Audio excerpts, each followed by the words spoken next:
Hello friends, welcome back to my channel. તો આજે આપણે બનાવવાના છે ચણાના લોટમાંથી એકદમ ઇન્સ્ટન્ટ લોચો, જે માત્ર ને માત્ર 10 જ મિનિટમાં બનીને તૈયાર થઈ જાય છે. તો તમે સવારની ભાગદોડમાં એકદમ ઇઝીલી બનાવી શકો છો અને તમારા કિડ્સને લંચ બોક્સમાં પણ આપી શકો છો, અથવા તો આ વરસાદના મોસમમાં તમે સાંજે ગરમા ગરમ પણ એન્જોય કરી શકો છો. તો જો તમને મારી આ રેસીપી પસંદ આવે તો પ્લીઝ મારા વિડીયોને લાઇક કરી દો, શેર કરી દો અને મારી ચેનલને સબસ્ક્રાઈબ કરી દો. અને તમે આ રેસીપી ઘરે એકવાર જરૂરથી ટ્રાય કરજો, ખૂબ જ યમ્મી બને છે. તો સૌ પ્રથમ ઇન્સ્ટન્ટ લોચો બનાવવા માટે મેં અહીંયા એક વાટકો ચણાનો લોટ લીધેલો છે, જે પેકેટમાં આવે છે જ. ત્યારબાદ 4 ચમચી જેટલો રવો એડ કરેલો છે અને 4 ચમચી જેટલો ચોખાનો લોટ એડ કરેલો છે. ત્યારબાદ આદુ મરચાંની પેસ્ટ એડ કરી દઈએ, અડધી ચમચી જેટલી હિંગ એડ કરી દઈએ અને 1 પિંચ જેટલી હળદર એડ કરી દઈએ. ત્યારબાદ સ્વાદ પ્રમાણે મીઠું એડ કરી દઈએ અને અહીંયા મેં છાશથી બેટર બનાવેલું છે. જો તમારી પાસે દહીં હોય તો તમે દહીંથી પણ બેટર બનાવી શકો છો. થોડી છાશ એડ કરીને એકદમ પતલું બેટર તૈયાર કરી લેવાનું છે. અહીંયા મારે ટોટલ બેટર બનાવવા માટે લગભગ 1.5 કપ જેટલી છાશ જરૂર પડી છે. તો બેટર આપણું ઢોકળાના બેટર કરતાં પણ થોડું પતલું રાખવાનું છે, એકદમ આ રીતનું. તો બેટર આપણું રેસ્ટ કરે છે ત્યાં સુધી આપણે ગ્રીન ચટણી બનાવી લઈએ લોચા માટેની. તો એના માટે મેં અહીંયા 1 વાટકો જેટલા ધાણા લીધા છે, 1 લીંબુ, 1 ઇંચ આદુનો ટુકડો અને 2 મરચાં લીધેલા છે. થોડા અહીંયા ગાંઠિયા લીધેલા છે. ત્યારબાદ સ્વાદ પ્રમાણે મીઠું અને 1.5 ચમચી જેટલી ખાંડ લીધેલી છે.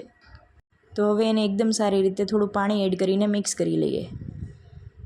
તો બનીને તૈયાર છે આપણી લોચા માટેની સ્પેશિયલ ગ્રીન ચટણી. થોડી થીક રાખવાની છે જેથી કરીને ખાવામાં મજા આવે. તો હવે આપણે પ્લેટ ગ્રીસ કરી લઈએ. મેં અહીંયા થોડું તેલ નાખીને ગ્રીસ કરી લીધી છે પ્લેટને.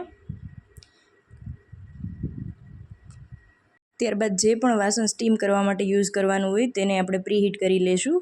ત્યારબાદ બેટરમાં અડધી ચમચી જેટલા બેકિંગ સોડા એડ કરી દઈએ. ઉપરથી એને એક્ટિવેટ કરવા માટે અડધું લીંબુ નીચવી દીધું છે.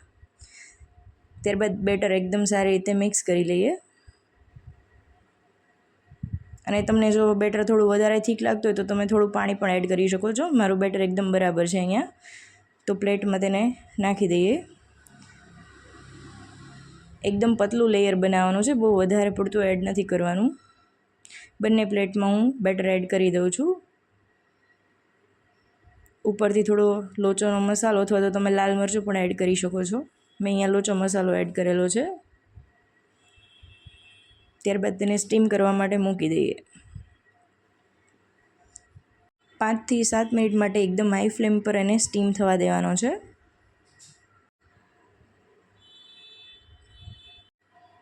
તો 5 મિનિટ જેવું થઈ ગયું છે. આપણે એકવાર ખોલીને જોઈ લઈએ. તમે નાઈફની મદદથી ચેક કરી શકો છો. જો નાઈફ એકદમ ક્લિયર આવતું હોય એનો મતલબ કે લોચો આપણો એકદમ સારી રીતે સ્ટીમ થઈ ગયો છે. તો બહાર કાઢી લઈએ પ્લેટને હવે અને પ્લેટમાં સર્વ કરી દઈએ.